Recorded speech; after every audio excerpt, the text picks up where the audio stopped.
Everyone has their own unique views and needs when it comes to financial success. If you'd like to leave your financial woes behind and live a life of financial freedom, you've come to the right place. Welcome to the Saving with Steve show, hosted by Steve Sexton. The show will help you with the ins and outs of money. We talk about financial issues that could be costing you thousands of dollars and keeping you up at night.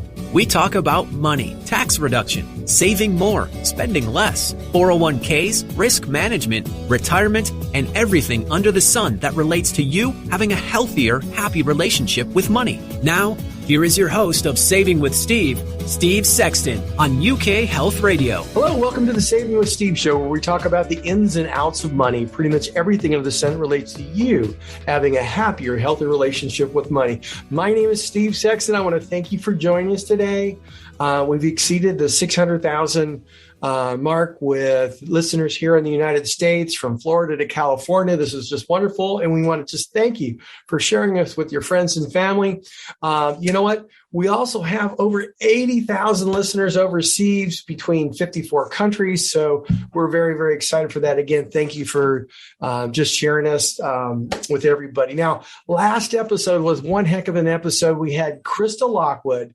She's a mom of 5 who teaches moms how to declutter without becoming a full-blown minimalist. You know what? She has a wonderful website called Motherhood Simplified. We did the episode last week. We had a lot of people go to viewers at savingwithsteve.us. That's viewers at savingwithsteve.us. Had tons of positive comments. Went to our website. Hey, you want to go check that out. If you'd like to go to the website and check out Krista Lockwood's segment on Motherhood Simplified, you get episode 101. And you just go to savingwithsteve.us. Okay. Today, I'm going to be talking and unpacking that 8.7% inflation adjustment for Social Security, what it means, what things you should be looking at if you're about to take Social Security. Today, we have a very special guest. We have analyst for Wallet Hub, Jill Gonzalez. Jill is a consumer finance expert, financial literacy advocate. She's going to help us unpack the 2022 travel survey, what's going on, what the issues are, and what you can do about it, where you can get the best credit card rates, the whole shot.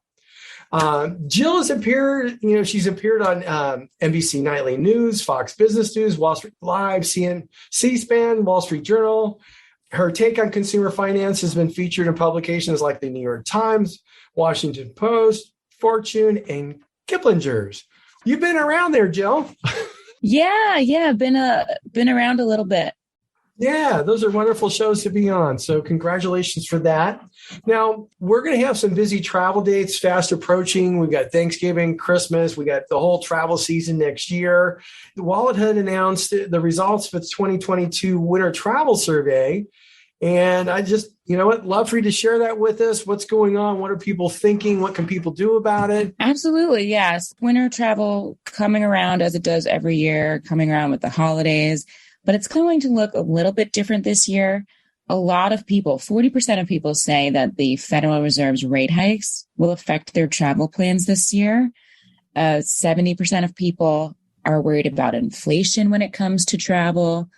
So because of that, about 25%, more than 1 in 4 people plan to apply for a new credit card to save on winter travel. There's a lot of good kind of bonus deals, a lot of good travel cards out there right now. And a lot of people plan to redeem rewards to help with winter holiday expenses, especially if you have a points or a miles card. And a lot of people, we're mostly talking about traveling when we're looking at airfare, hotels. Nearly 60% of people say gas is too expensive for a road trip this winter. I can understand that. For many people, gas has gone up by more than $2 in the last couple of years, last year or so. And obviously it went down recently because the Biden administration opened up a lot of barrels of oil from the reserve.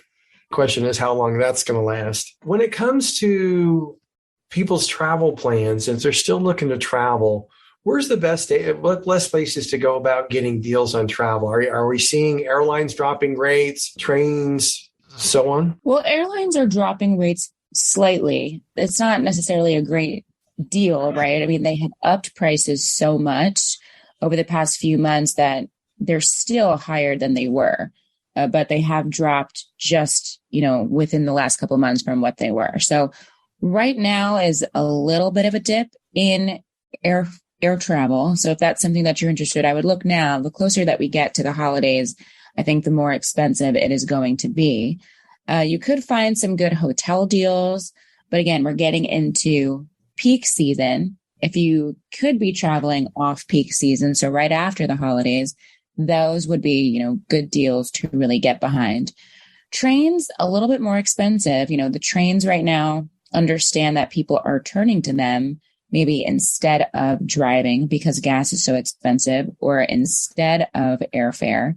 So that's actually one area that has gone up a little bit. Hey, and what about cruises? Are people booking cruises for next year? People are still booking cruises. There's not as many cruises to book. The pandemic, I would say, took the harshest toll on cruises out of any other type of vacation. But there are still, really good cruise deals because of that. There just simply are not as many cruises on the cruise lines kind of running right now. So your routes might be a little more truncated or simply less routes to go for. Oh, I see. During the pandemic, when many of the airlines started shutting down some of their routes, there's more connections for everybody. I totally understand that. Now, when it comes to the best travel credit cards, what are the ones, what should people be looking at when it comes to credit cards? Who has the best travel credit cards? Who gets the most points? Who gets the most bonuses for travel? Yeah. So when you're looking at travel, I think when people think of travel credit cards, they think of like a co-branded card, the American Airlines, MasterCard, or, the Hilton honors this. Unless you are so brand specific that you're only flying with one airline or staying at one hotel, then you really should be looking at a general use travel card. So the best one right now is the Capital One Venture Rewards credit card. That one is giving, a really good combination of an introductory bonus as well as ongoing rewards. If you're just looking for the sign-up bonus, as many people are, especially this time of year, then the Chase Sapphire Preferred card is a really good one. Mm-hmm. If you are looking for one without an annual fee, usually the better the travel card, the higher the annual fee. Discover It Miles is a no-fee card that is also very competitive. So let's talk about that just in a moment. We're going to have to take a quick break, so stick with us. We're going to be back more. Jill Gonzalez, analyst for Wallet Hub. She's going to help us unpack the 2022 travel survey, what's going on, what the issues are, and what you can do about where you can get the best credit card rates, the whole shot. So we'll be right back. Stick with us. More expert advice for having a happier relationship with money still to come on the Saving with Steve show on UK Health Radio. The station that makes you feel good.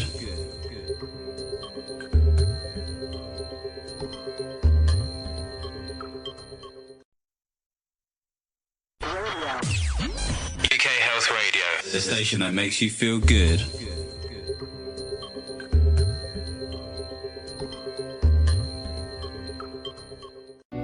Welcome back to the show that is here to help you achieve your financial goals. It's the Saving with Steve show. Now here's your host, Steve Sexton on UK Health Radio. Hey, welcome back to the Saving with Steve show, where we talk about the ins and outs of money. Pretty much everything on this end relates to you having a happier, healthier day with money. Hey, if you would like to go check us out on Facebook, you can go to Saving with Steve Sexton, behind the scenes stuff, guest gifts, the whole shot.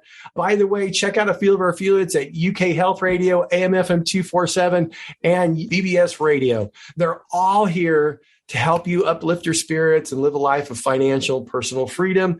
And again, I want to welcome back analyst for Wallet Hub, Jill Gonzalez. Jill is a consumer finance expert, financial literacy advocate. She's going to help us unpack the 2022 travel survey, what's going on, what the issues are, and what you can do about where you can get the best credit card rates, the whole shot. Jill has appeared, she's appeared on NBC Nightly News, Fox Business News, Wall Street Live, C-SPAN, Wall Street Journal. Her take on consumer finance has been featured in publications like the New York Times, Washington Post, Fortune, and Kiplinger's. Now, we're going to have some busy travel dates fast approaching. We got the whole travel season next year. Wallet had announced the results of its 2022 Winter Travel Survey.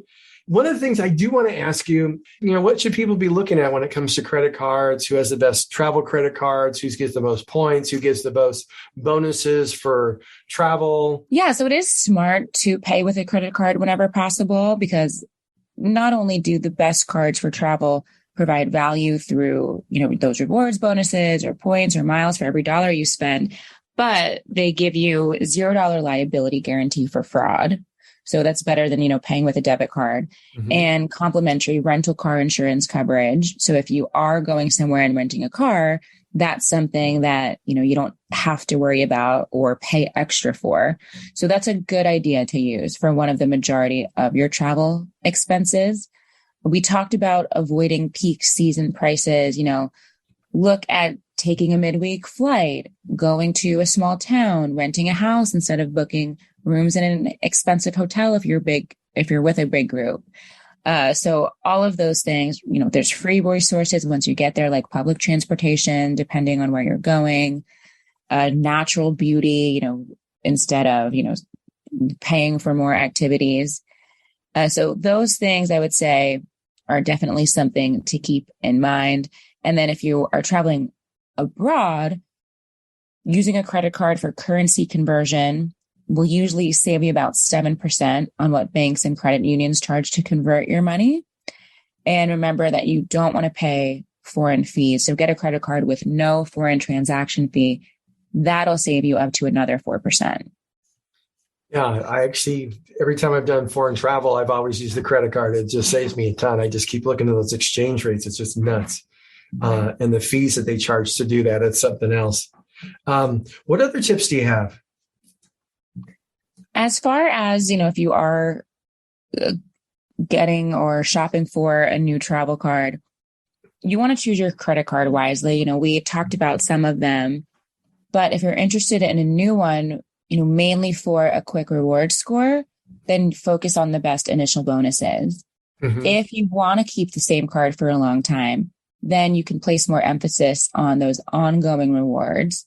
And if you're worried about financing, especially with a big trip, then an introductory 0% offer can probably save you more than even the best travel rewards card. So just, as you are looking for a new card, if that's something you want to do before traveling, make sure that you are really thinking about your use case here. You know what? I thought that's a wonderful tip there. And the reason why I say that is I have one client that what she'll do is she'll go one of those 0 interest rate cards for the first year, and she'll go put a whole big cruise special on it, get the big discount for the cruise, and then pay it off through the year with no interest. And she thinks that's just wonderful. And on top of that, she gets points and stuff like that. So it really makes a big difference for her. Yeah, absolutely. So again, that's another thing to think about if you are using these cards for different things. And we're just talking about travel. So making sure that you are just using your travel card for travel is another important tip here. I like to call it the island approach. So it's like thinking about your different credit cards like they are a chain of islands like Hawaii. They're all related. Obviously, they're all your financial tools, but they're each used for something different. So you have your everyday card that you might pay off in full at the end of each month, your card that is for dining out or groceries, and then your travel card. So you can really easily keep track of the money you're spending as well. That's a great perspective. I've never even thought of it like that. So you're talking travel, you're talking everyday expenses, you're talking like gifts, things like that. You can keep it all in line using a specific card for each one. Exactly. Yes. The island approach is a good way to think about it, especially if you're using one of them to go to Hawaii, then there you go. That's wonderful. What other surveys and things that people can go to Wallet Hub to find? So here we're talking about travel credit cards, but, depending on if you want just your overall rewards credit card, a cashback card, a points card, specifically a miles card, if you're looking at balance transfers or 0% intro offers, we have different pages for all of those things. And you can filter each one by your credit score, or, if there are particular issuers that you like working with, all of those different things. So you can really try to find the card that is best for you and your needs very easily, because, it's hard to shop for a credit card. It's very overwhelming. There's so many offers. They're changing all the time. So we try to take the legwork out of that for you. That's wonderful. And now how do people, they just go to, is it wallethub.com that everybody goes to? Yeah, then we have a website that's just wallethub.com. We also have an app available for iPhones and Androids that can help you do that as well. So, all your information is saved. Whenever you do need something new, you can head there. And there's a lot of surveys as well. We were talking earlier about the winter travel survey, and you can just kind of get a gauge as to what other consumers are feeling. And usually it's the same thing that you are. Well, I love to understand that I'm in the same boat as everybody else, but I also love to understand the different tips that Wallet Hub provides, because it does make a big difference in not only my lives, but the lives of our listeners. So that's wonderful. Hey, Jill, I want to thank you for joining us today. The information you provided will make a big difference in our listeners' lives. And I just really appreciate it. Again, everybody, this is Jill Gonzalez. She's an analyst at Wallet Hub. You've probably seen her. Hey, you know what? Look for Jill Gonzalez if she's when she goes back on, Fox Business, NBC, and Wall Street Journal. Those are, wonderful places, wonderful, it's congratulations you've been able to go on those shows. Thank you so much. And thank you for having me on yours. You have a wonderful day, and you know what? Be safe, be healthy. Okay. Thanks. You too. Thanks. Bye-bye. Everybody, that was Jill Gonzalez with Wallet Hub. You want to stick with us. We're going to be right back with more Saving with Steve. More expert advice for having a happier relationship with money still to come on the Saving with Steve show on UK Health Radio. UK Health Radio, the station that makes you feel good.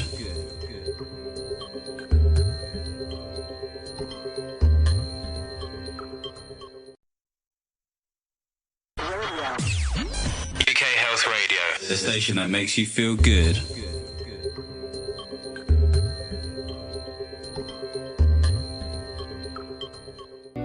Welcome back to the show that is here to help you achieve your financial goals. It's the Saving with Steve show. Now here's your host, Steve Sexton on UK Health Radio. Hello, welcome back to the Saving with Steve show, where we talk about the ins and outs of money. I truly thank you for tuning in, and I appreciate you letting your friends, family, and associates know about the show. All the replays are available at savingwithsteve.us. If you're enjoying the stories of helpful information and hints and insights on Saving with Steve, then I encourage you to subscribe to our YouTube channel, our Google Play channel, and so on. Hey, also check out a few of our affiliates at UK Health Radio, BBS Radio, Talk Radio, New York City, and so on. All these networks are dedicated to empowering you to uplift your spirit and live a life of personal and financial freedom. You know what? Look for Jill Gonzalez if she's when she goes back on, Fox Business, NBC, and Wall Street Journal. Those are, wonderful places. Today, we're going to be talking a little bit about Social Security increase. So there's a couple things that we want to do, especially now that we've got significant inflation, costs are up, borrowing rates are up. It's always better to earn an interest than pay an interest. When we get to the holiday season, it's called a cost of living allocation. And each and every year, they calculate the cost of living based off rural, standard everyday workers, not people who make a ton of money. And they calculate inflation with that. And that increase comes up. And this year was 8.75%, which is wonderful. You know what? Almost getting a 9% increase for your Social Security. Many people like that. It's better than the 1 or 2s. But you know what? It's only happened once in 40 years. Okay. You have to go all the way back to the 80s and the 70s to get that high. So we're probably not going to see that type of increase again, but there's a couple things that you want to pay attention to if you're about to get Social Security or looking towards Social Security. And if your spouse, if you're married, if you've been divorced, if you've been, you lost your spouse, there's a lot of things you want to take a look at. So let me hit you with a couple things here. First of all, when you take a look at Social Security, you can start as early as 62. The full retirement age, which means that your full retirement age benefit is at 67. Okay, or if you were born in prior to if you're born after 1960. And at the maximum age is 70. So if you're 70 years old, your Social Security isn't going to go up anymore. So you might as well just take it. Okay. If you're 62 to 67 and you decide to take it at 62, the thing to know here is you can't earn very much. In fact, if you earn more than $19,600, you know what? They're going to start taking back Social Security. For every $2 you earn more than that, they're going to take back $1. So you really want to understand if you're going to go back to work or work part-time after the age of 62, if you're taking Social Security, you won't want to earn too much because you can lose some of your Social Security. Now, if you get to the point where you're 1 year away from when you take your Social Security benefit or your full retirement age, you can make a little over $55,000. And then for every $3 you make, they'll take $1 away. But it gives you more of a leadway. Now, once you hit that full retirement age, hey, they're not going to take you anything. But basically what Social Security is telling you there is, look, hey, if you're going to take your Social Security early, if you're going to retire early, we don't want you to earn too much. But once you hit to the point where your full retirement age is that 67 or 66 or whatever it is for you, you know what? You can earn as much as you like. All bets are off. Okay. There's no caps, no limits, no nothing. Secondly, if you're married, did you know at full retirement age, let's say, you know what, your full retirement age is 67, you're going to get $3,000. And at 67, you turn your Social Security on and you're getting that $3,000. And you know what? Your spouse, she might have raised 4 kids, didn't have a chance to work. And you know what? She just turned 67 and her Social Security benefits $500. Well, guess what? She is eligible for what's called a spousal benefit, which will give you or her a benefit equal to half of yours. So that means you'll get $3,000 and she'll get $1,500. Hey, that's a big increase. So you want to make sure you check that with Social Security. By the way, if your spouse's Social Security benefit is more than 50% of yours, well, guess what? She's going to get her benefit, not 50% of yours. And if you take your Social Security benefit early, your spousal benefit would be 30% less than what she would actually receive or your spouse would receive at full retirement age. So it's important to see that. Now, if you lost your spouse, you have the ability to take a spousal benefit as early as age 60, and it's equal to 71% of your spouse's benefit at full retirement age. So that means if your spouse's benefit at full retirement age is $3,000, at 60, you'll get $2,100 a month. And you know what? You can take your spouse's Social Security benefit, and you know what? At age 67, when you hit yours, you can switch up to yours. That can make a big difference. Think about that. $2,100 a year from 62 to 70. That's 5 years. That's like $125,000 difference. So, you know what? When you take Social Security, it's important to understand the difference between you taking 62, 67, 70 could be $10,000 decision, $20,000, $50,000, $200,000 decisions.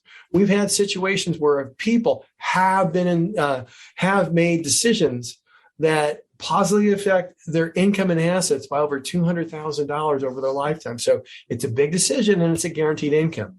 Next, hey, what if you're divorced? Hey, as long as you've been married for at least 10 years, you're entitled to spousal divorce benefits, which will equal to your spouse's full retirement age benefit. You'll get half if you're not there, but it'll make a big difference for you. Okay. And you know what?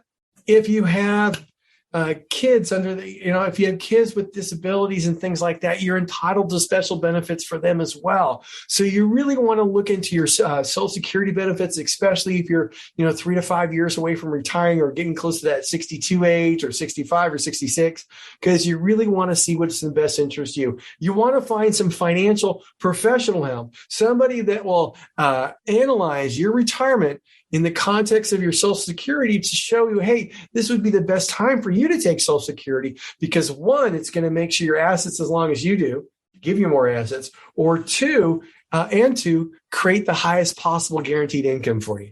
So also it's really important to calculate your own factors such as your health, longevity with your family when you take your Social Security, because if your family passes away at 72, 73, it might make more sense for you to take your Social Security at 62 as opposed to 70. Why? Because you're going to get more money. Secondly, if you're waiting till the age of 70 and you're 66 is your full retirement age, and you're giving up $3,000 a month to get $3,600 a month, you got to remember you're giving up $100,000 to do that. What would be the impending effect of that when you're 82, 83, 84, and you might be needing some of that money for health? So have a realistic retirement plan. Figure out how much money you'll need in retirement from all your income sources. That includes Social Security, savings, pensions, rental income, and more. The key here is to be realistic and honest with yourself about these estimates. Hey, don't think you're going to make 10 or 12% a year, especially when the market's only averaged 8.15 for the last 20 years or so. But even then, make sure you understand the sequence of returns to make sure you have a reasonable rate of return so you're not pulling yourself short just because you overestimated. Now, have a realistic retirement plan requires you to think outside the box. Not just the numbers. You have to ask, where do I plan to live when I retire? What will I do in retirement? Do I have a plan to work part-time or volunteer? How much do I plan to travel? These are important lifestyle questions that will help you develop a more accurate, realistic retirement plan for the long term. You want to have a plan that's based off your truths, not assumptions. Understanding what insurance plans work for you, whether it's a life insurance, long-term care covers, make sure you don't leave that rock unturned. Study shows 70% of people over the age of 65 will need some sort of long-term care. This is a big number. So I advise you to start looking into this as early as possible because the rates will be less expensive. Not all policies are the same. So this is a time to do your due diligence and make sure you know what you're getting into. Whether it be long-term care, life insurance, Medicare, there's always a little ins and outs. And those icebergs under the sea are the ones that get you. Maximizing Social Security, you can start collecting at age 62 and maximize your benefits at age 70. The reality is 57% of people take their Social Security early. Why? You know what? Sometimes it's because I worked this hard and I want the money. Others, they think Social Security is going to go away. Folks, this is not the way to do it. 57% of people, if they just wait a little bit longer with their Social Security, they can accumulate more assets. Look for ways to maximize your Social Security in the context of your retirement to match not only your income, but your retirement savings. And again, you got to be looking at the long term. Hey, that concludes the quick tip for today. I want to thank you all for joining us right here on Saving with Steve. You can always go to savingwithsteve.us to enjoy those replays, get guest gifts, helpful stories. I encourage you to never miss an episode. I'll look forward to seeing you all next week right here on Saving with Steve. Stay safe, stay healthy. We'll look forward to seeing you again. Bye-bye. Thank you for joining us on the Saving with Steve show, hosted by Steve Sexton on UK Health Radio. To learn more about the show and how to become a guest or sponsor, visit savingwithsteve.us. That's savingwithsteve.us. Join us again next time as we continue to talk about everything under the sun that relates to you having a healthier, happier relationship with money. This has been the Saving with Steve show, hosted by Steve Sexton on UK Health Radio.